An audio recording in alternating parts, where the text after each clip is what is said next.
Keberadaan Kim Plus dinilai bisa menjadi batu sandungan bagi Anies Baswedan untuk maju dalam Pilgub Jakarta.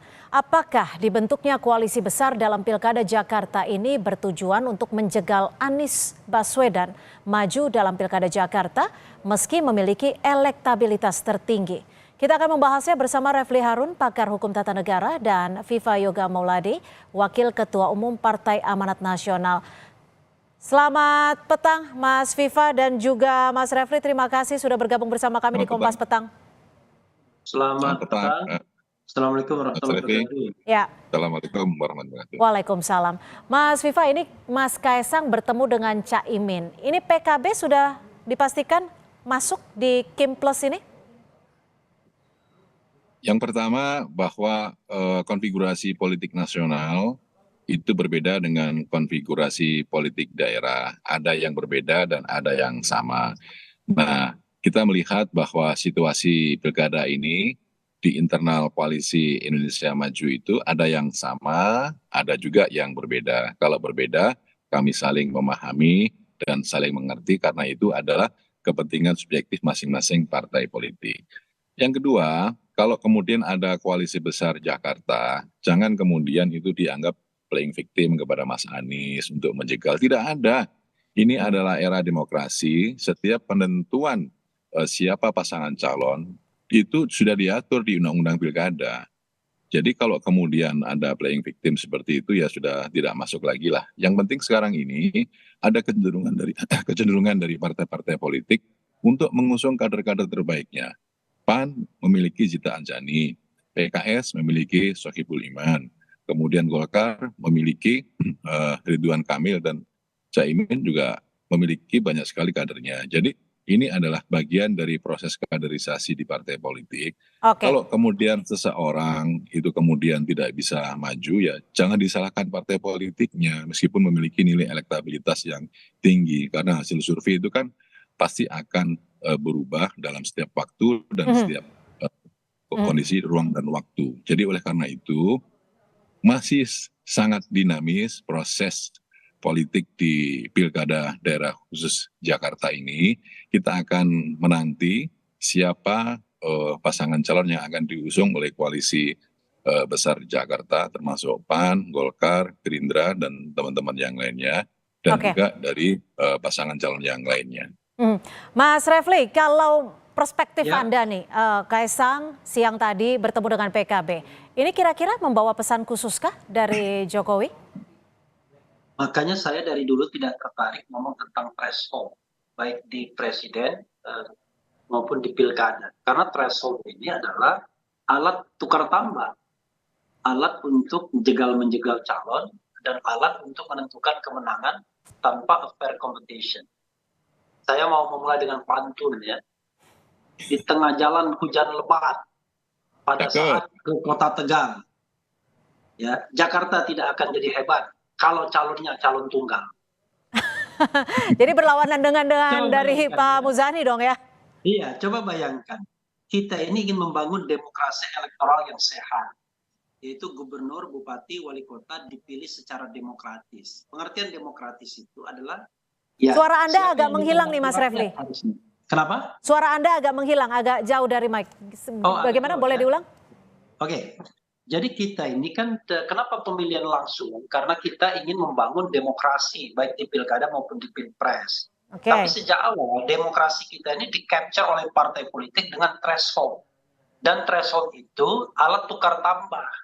Artinya Anda mau menyimpulkan bahwa dengan persyaratan threshold ini dan terbentuknya Kim Plus ini bisa memastikan penjegalan terhadap Anies untuk maju di pilkada? Ya itu kan tidak usah saya bicarakan lagi ya. Ini kan hal yang aneh bin ajaib.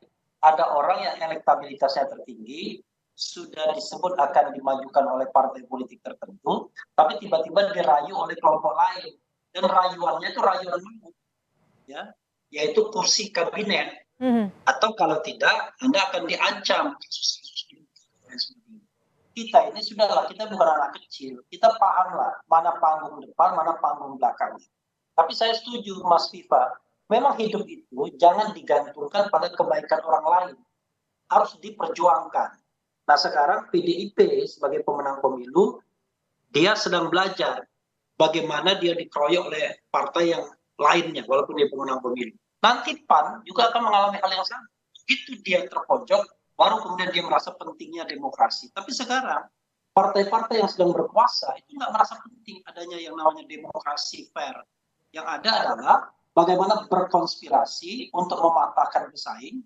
Sudahlah, kan kita tahu di Jawa Timur akan dimenangkan Hovifah, di Jawa Tengah Ahmad Lutfi, Oke, di Jawa baik. Barat Deddy Mulyadi, di Jakarta Ridwan Kamil. Itu Jadi kan sebenarnya pembicaraan bisa jangka terjadi panjang yang kepada orang siapa nggak saja tahu. apa yang terjadi di PDIP sekarang ya? Halo? Ya, jadi menurut Anda bisa terjadi di parpol mana saja apa yang sedang terjadi di PDIP saat ini? Iya, karena Oke, demokrasi ditanggapi tidak sehat Mas ini, Viva, maka ditanggapi akan bagaimana terjadi jika itu begitu. terjadi di PAN? Iya, saya setuju dengan Mas Refli soal threshold ini selalu jadi masalah. Pada waktu penentuan presidensial threshold, Partai Amanat Nasional juga memperjuangkan nol threshold, tapi kami tidak berhasil. Jadi intinya threshold itu tidak boleh tinggi, bukan pelarangan tapi pengaturan. Intinya bahwa tidak boleh menutup adanya proses demokrasi untuk membangun tunas-tunas muda bangsa berkembang menjadi pemimpin nasional. Oleh karena Baik. itu thresholdnya itu harus rendah pertama. Yang kedua, ini masing-masing partai politik juga memiliki kepentingan subjektif, ya kan? Yaitu mengusung kadernya sendiri-sendiri untuk maju baik di pilpres maupun di pilkada. Oleh karena itu, dengan komposisi seperti itu, kita melihat bahwa proses-proses politik yang terjadi itu pasti akan mempertimbangkan kepentingan subjektif dari partai politik masing-masing. Oke, Kalau kemudian dari hasil persyaratan 20% ya. threshold untuk maju di pilkada itu terpenuhi, dan apalagi juga ada kader terbaiknya dari partai tertentu yang akan maju sebagai pasangan calon, itu adalah sesuatu perjuangan yang baik, yang bagus bagi partai itu untuk melakukan kaderisasi. Jadi Oke. kalau kemudian ini yang terjadi, saya rasa itu hal yang baik. Kalau kemudian ada yang gagal, ya perspektifnya jadi banyak tafsir. Tapi Silakan kalau saja dari didapat. Kim Plus, plusnya ini partai mana sih Mas Viva? Nasdem, PKS kah, PKB kah, atau ketiganya nih? Ya masih dalam proses komunikasi. Kalau koalisi Indonesia Maju itu kan turunan dari Pilpres. Saya katakan tadi perspektif konfigurasi politik pilkada itu berbeda dengan Pilpres. Di koalisi Indonesia Maju sendiri di tiap-tiap daerah ada yang sama, ada yang berbeda. Kita saling Baik. memahami dan saling mengerti. Kalau kemudian ada tambahan dari koalisi Indonesia Maju, ya kita syukur alhamdulillah karena pertama akan bisa memperlebar basis konstituen, dan Ya. yang kedua dapat meningkatkan nilai elektoral di dalam pilkada. Untuk siapanya, tunggu Tunggu, selanjutnya. 1-2 hari, artinya besok ya. Mas Refli, ini kan Pak Dasko tadi menyebut bahwa di era demokrasi parpol itu bebas mengusung siapapun. Lalu bagaimana dengan sistem demokrasi sendiri ke depannya jika semuanya ini diajak koalisi tanpa ada oposisi? Ini kan tersisanya berarti hanya tinggal PDI Perjuangan saja nih. Kalau memang Nasdem, PKB dan PKS join dengan Kim Plus. Ya itu kan kita seperti diajari oleh anak kecil. Kita semua tahu bahwa partai-partai itu tidak bebas mengusung calonnya sendiri. Karena kalau bebas, itu PKS pasti mengusung Anies Baswedan karena elektabilitasnya tertinggi. Kan begitu. Tetapi masalahnya adalah PKS sedang dirayu dengan kursi kabinet. PKB sedang diancam kedudukan Caimin melalui NU. Kemudian Nasdem diancam soal bisnis dan lain sebagainya. Itu semua orang sudah tahu. Cuma kita ini terlalu sopan ngomongnya, dinamis dan lain sebagainya. Padahal intinya adalah bagaimana caranya Anies itu tidak maju. Saya udah tahu, saya sudah diomongkan salah seorang kader yang disebut-sebut mau dicalonkan oleh partainya, tapi dia bilang udah jam 11 tadi udah sepakat Anies nggak boleh maju. Jadi kalau kita mau misalnya fair competition, saya berpikir dan berharap semua bisa maju. Fauzita Anjani maju, Kaisang maju, Anies maju, Ahok maju, Ridwan Kamil maju. Nah itu baru termasuk Bapak Alun maju. Nah itu baru fair competition namanya. Biarlah rakyat yang memilih. Tapi dengan ini tidak. Yang namanya Kim itu sudah lebih dari cukup untuk memajukan dengan kursi yang ada. Tapi berusaha menarik 3 partai lainnya agar tidak ada calon yang lain. Adanya calon tunggal. Itu trust me lah. Udahlah itu nggak usah bohong lah di depan masyarakat, ya kan.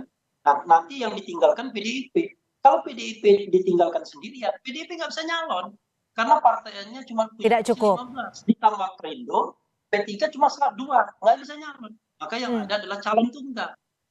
Mudah-mudahan saya berharap tidak calon tunggal. Oke. Tapi kalau calon tunggal, saya sudah katakan dari sekarang, memang maksud Kim Plus itu adalah agar terjadi calon tunggal atau setidak-tidaknya Anies Baswedan nggak bisa nyalon. Udah Hmm, selesai. Mau diapain lagi? Tapi sekali lagi, ya jangan sedih ya, begitu watak perilaku partai politik kita kan begitu. hmm. Jadi artinya memang tidak sebebas yang disebutkan Dasko gitu ya. Ya itu Ah, kan anak kecil kalau kita percaya dengan Mas Viva, kalau PAN sendiri akan mengajukan kadernya tidak untuk mendampingi Ridwan Kamil? PAN akan mengajukan kader terbaiknya yaitu Zita Anjani. PKS juga akan mengajukan kader terbaiknya yaitu Sohibul Iman. Dan Golkar mengajukan kader terbaiknya Ya. yaitu Ridwan Kamil. PDIP juga mengajukan Ahok. Jadi setiap partai politik itu memiliki kecenderungan untuk mengajukan kadernya sendiri-sendiri. Itu adalah menjadi Tapi seberapa kewajiban dari kuat partai politik. pengajuan kadernya ini untuk mendampingi? Seberapa kuatnya itu kan tergantung kepada dinamika politik dan diukur dengan ukuran-ukuran kuantitatif melalui hasil survei. Dan survei pun setiap waktu juga akan berubah dan setiap ruang juga akan berubah. Kalau Contoh bicara soal beberapa survei, waktu yang Mas Viva, kan kita tahu RK surveinya paling rendah di DKI. ya, Nomor Mbak 3 kan lah. juga tahu beberapa waktu Pilpres dulu kan Pak Prabowo juga surveinya ketinggalan, tapi kan kemudian dalam waktu dekat juga bisa naik. Jadi artinya survei itu juga bisa berubah karena itu adalah cermin untuk menentukan elektabilitas, popularitas yang bisa dikerjakan melalui perubahan-perubahan di lapangan secara dinamis. Karena survei itu kan merupakan alat bantu, alat ukur secara kuantitatif untuk menentukan langkah-langkah selanjutnya dalam menentukan strategi di lapangan. Jadi oleh karena itu, survei sebagai salah satu pertimbangan dalam merumuskan kebijakan di partai politik itu akan juga tetap digunakan, tetapi Hmm, kita juga harus melihat kondisi di lapangan. Oke. Dan saya bersyukur bahwa proses politik di pilkada ini setiap partai politik berjibaku berjuang untuk memperjuangkan kader-kader terbaiknya. Ini adalah Baik. bagian dari proses kaderisasi di partai politik. Hmm. Mas Viva, menurut hitung-hitungan Anda nih, kalau hanya Kim, bukan Kim Plus, apakah memang tidak cukup kuat untuk melawan elektabilitas Anies Baswedan? Kalau hanya koalisi Indonesia Maju, lawan siapapun juga tidak gentar dan tidak ada masalah gitu loh. Karena ukuran-ukuran kuantitatif itu akan menjadi bagian penting dalam proses strategi pemenangan. Baik. Sekarang tergantung kepada situasi dan kondisi dari partai-partai politik untuk menentukan kepentingan subjektif masing-masing. Dan Oke. tentunya juga menjadi bahan yang harus diperhitungkan tentang bukan hanya kalah menang, tetapi juga proses kaderisasi. Sekali lagi proses kaderisasi di partai politik itu Mhm. yang menjadi hal penting dalam proses untuk sistem kepartian di Indonesia. Baik, Mas Refli, ini sebenarnya skenario yang memang sudah dipersiapkan jauh-jauh bulan, bukan hari lagi, atau bagaimana menurut Anda? ya, saya kira ini kan skenario pasca Pilpres, begitu Anies dipastikan nyalon. Kemudian elektabilitasnya itu tertinggi Hmm. dan bahkan dibandingkan Ridwan Kamil itu sampai 20% kan. Karena itu kemudian istana gelisah bagaimana caranya agar Anies tidak maju. Kan sederhana, kalau saya kan ngomong belak-belakan aja. Udahlah kita ini disuruh nonton ya, ke bioskop, tapi tiketnya diborong oleh satu orang, ya nggak bisa nonton kita. Ya kan, tiketnya kan mau diborong tim plus semua. Wah, tapi bahasa halus kita memajukan kadernya masing-masing terbaik. Udahlah, bohong semua itu. Yang mau dimajukan adalah Ridwan Kamil dan wakilnya Kaisang. Kan begitu yang berkembang. Nanti di tengah jalan Ridwan Kamil dijadikan menteri, Kaisang jadi gubernur DKI. Cuma yang kita harapkan adalah crossing kekuasaan nantinya. Pada waktu pencalonan memang iya Jokowi masih berkuasa, tetapi pada waktu pemilihan nanti yang jelas Jokowi tidak lagi berkuasa. Nah, apakah Prabowo nanti plus PAN di dalamnya masih memiliki politik yang sama dengan Jokowi ataukah politik yang sudah berbeda? Tapi kalau sekarang kepentingannya sama, yaitu Anies tidak boleh maju, tidak boleh ada orang yang nanti bakal menyanyi Prabowo. Itu aja sederhana. Tapi mudah-mudahan besok-besok politik kita lebih baik. Karena itu kalau saya pesan moralnya adalah jangan gantungkan politik Indonesia pada orang yang sedang berkuasa atau orang yang ikut dalam kekuasaan. Karena orang yang sedang berkuasa dan ikut dalam kekuasaan cenderung tidak mau ada kekuatan lain yang mengimbanginya. Tidak mau ada check and balances. Karena itu kekuatan demokrasi itu harus dibangun oleh orang-orang yang tidak berkuasa.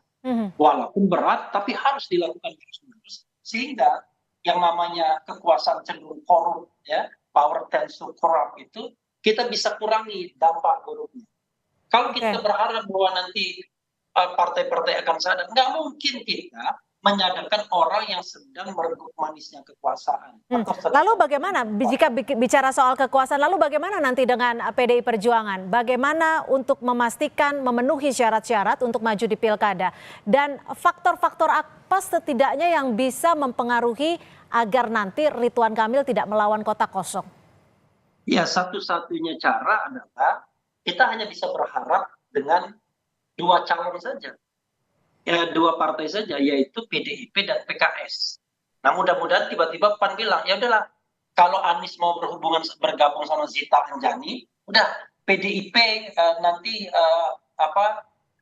nyalon begitu. PDIP rela. Tapi kan itu kan tidak semudah itu. Tapi intinya adalah saya berharap PKS stay, ya.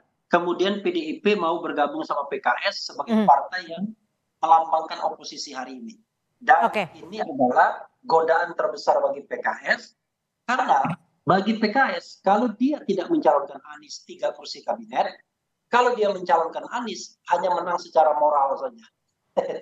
Tetapi secara politik mungkin dia akan bangkrut nantinya karena tidak mendapatkan manisnya kekuasaan. Tinggal pilih PKS, Anda mau secara moral menjaga demokrasi ini, atau Anda pengen kursi kekuasaan dan merasakan manisnya kekuasaan. Tapi kalau PDIP enggak, PDIP nggak akan diajak. Oke, Mas Viva silakan ditanggapi singkat saja. Ya, hasil perolehan pemilu legislatif daerah khusus Jakarta 2024 ini tidak ada satu partai politik pun yang memiliki golden ticket untuk dapat mengusung sendirian. Betul. Yang paling teratas, yang paling besar itu adalah PKS 18 kursi. Masih kurang lagi 4 kursi. Artinya untuk pengusungan pasangan calon itu wajib kerjasama atau koalisi dengan partai politik yang lain. Nah, oleh karena itu, karena proses kerjasama atau koalisi dengan partai politik yang lain, tentu ini juga ada dinamika tersendiri. Nah, proses pasangan calon itu nanti akan ditentukan berdasarkan kepada kepentingan subjektif dari masing-masing partai politik. Nah, siapapun nanti yang akan maju, ya kita terima sebagai bagian dari proses demokrasi. Tapi yang jelas dalam proses pilkada ini harus membahagiakan, mencerdaskan, tidak boleh potong-memotong, tidak boleh gorok-menggorok, tidak boleh meminggirkan, karena ini adalah sebagai bagian seleksi kepemimpinan di pilkada yang menjadi penentu untuk meneruskan seleksi kepemimpinan di tingkat nasional setelah pemilu presiden. Kita nantikan jawaban dari Kim, apakah plusnya ini siapa? Tapi dia bagian dari gorok-menggorok itu sendiri dengan Kim plusnya.